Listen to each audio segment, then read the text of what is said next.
want to talk to you about a new PPE competitive exchange. This is a new way for you to get vetted national PPE suppliers competing for your PPE requests within minutes.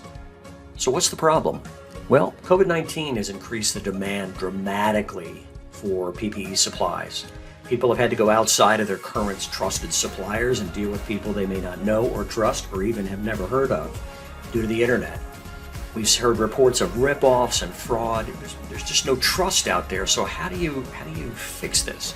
Well, over the last many months, since early 2020, a number of companies, states, and federal agencies came together and started working this issue. And what they came up with was really kind of a simple approach to this. And they wanted a solution that would emulate kind of the Uber app, right? That links, people looking for rides and drivers very quickly using digital technology. They wanted suppliers to compete for every single request for quote, just like in the Uber model, right? They wanted competitive quotes. They wanted a national database. They wanted everybody to be vetted by that database, so it could create a safer, trusted framework for PPE sourcing via the All Hazards Consortium, which you'll hear about in just a minute. So here's how it works. This leverages an Uber-like model. It doesn't get involved in the transaction. It just connects you and your request to vetted suppliers that are already trained on how to reply back to you within minutes. So as the graphic shows, you on the left submit your RFQ, request for quotation. 6,500 vendors who are all vetted, get that information, reply back to you, and you get a response back within minutes of a competitive quote. These are quotes ready to go. The vendors are trained, so only reply if you have what the person's looking for, number one. Number two, if it's in the US and you have to provide the US address where it's shipping from. Three, and if it's ready to ship right now. It's only working with companies that are in the US, so it's vetted, it's trust, and it's very, very fast. So what are the benefits? The big one is speed. This is very fast, number one, and what that means is it reduces your time and energy you put into it. It reduces your risk, right? All the participants are vetted. You're buying direct, so you're negotiating directly with the supplier. And the environment is managed by the All Hazards Consortium, which is a 15-year-old nonprofit run by states and industry since 2005. It has lots of experience at doing this in a very trusted, legal, audited way. Trust. It helps you build trust in the process between both buyers and sellers. The sellers and the suppliers are just as leery as you, the buyer. And the last one is really it's cost effective. This will reduce the amount of time from 50 to 80% of the time you spend finding and getting competitive bids. So how does this show measurable results for you and reduce your risk? Well, very simply, today, there's a lot of labor involved in finding new suppliers. It's very tricky. It creates risks, and this can take hours or days. What the exchange does, it takes far less time. It reduces 2/3 of the work effort for you, right? It just takes minutes for you to submit a request, and so many times minutes you get your first replies back that are competitive quotes. And it lowers your risk because the service does the vetting. Everybody to be part of this has to go through data validation and a phone call, validate phone numbers and emails and contacts for you. So you don't have to do that. So what does that look like? When you go through a procurement, typically you're going to do research on the left. You're going to compare sources. You're going to select those sources. You're going to get bids from them. There's going to be call and follow-up emails, things like that. Then you're going to have finally a final submittal where they submit a request. Now you've got competitive offers you can compare, and that takes time, sometimes a week, sometimes longer, right? Then you do your Q&A, and then you move to a procurement purchase, right? So what the exchange does is eliminate everything prior to getting your requests. So what that does is it saves time. All this yellow area is done by the service. It does the screening, it does the research for you. It's already done.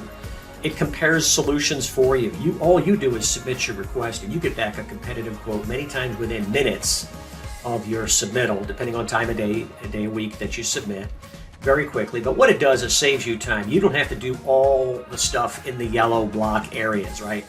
All that stuff is done ahead of you. And so what it does, it gives you competitive requests back very quickly. So how does the program work? In the enterprise version, there's a core PPE exchange service, which is $1,000 per location, per address, right? That comes with one user license, that person really becomes responsible for that site? It was back when Joe Picciano was Assistant Director of Homeland Security for New Jersey. And New Jersey had established an infrastructure advisory committee, which we commonly call the IAC. And I was one of the first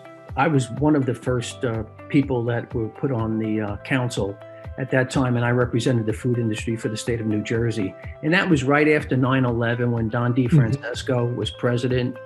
And they had called and asked if I would want to represent the food sector. And I said, sure, why not? And I was on it pretty much until the day I retired. So it was back then when Joe P. and I met, because we had the IAC and I was sector chair then. And Joe said, we have this AHC. It's a nonprofit organization. I think you might have some interest in that.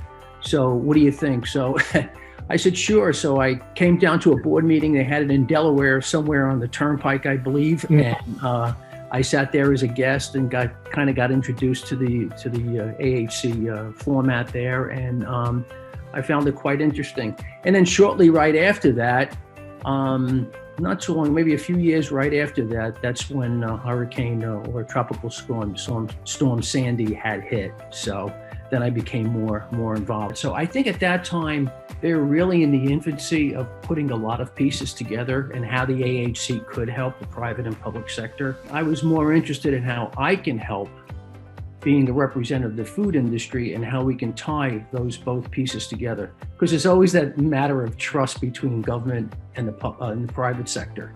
So sure. I think I looked at the AHC then as, this is interesting. This could be a perfect piece. So we can break down that barrier, and having transparency in both sides, both public and private, can trust the center and see how we can connect the dots. I think the biggest piece is when we were able to get an idea of how logistically products flow. And what the AHC did was connecting the dots there with regard to the states and the Department of Transportation. And that whole piece, I think, was very, very important. And they became a sounding board and a good point of information finding, where you can feel comfortable calling the AHC and say, okay, what about this, this, and this? And I think one of them was generators. I mean, we spoke about this in the past. Where can I go for a source? Where can I find it? By picking up the phone and saying, hey, I need generators, or I need fuel distribution, or I need trucks moving this, and I think the biggest piece, and I don't want to even pass up on this, is the fact that they were very, very instrumental when it came to the public utility piece. When you had power outages, the organization had a stronghold with the electric sector, and they became a great source of information with regard to helping people. And Tim, it's all about knowing the people at the right places to call. You can sit behind your desk and think you have all the answers. You think you know this person and that person, but boy, in any industry, it's about relationships and who's the right person to call without spending 3 days trying to figure it out. They put a good nucleus together of subject matter experts. When you look at the people that sit on the board, or the people that surround the AHC, there's some heavyweight people in the industry, both on public and private, that are part of this. We really get things done. I mean, it's just putting minds together and coming to a conclusion. I think it's come a long way. I mean, it's amazing from the very beginning and where the AHC is today, and how much trust the AHC has built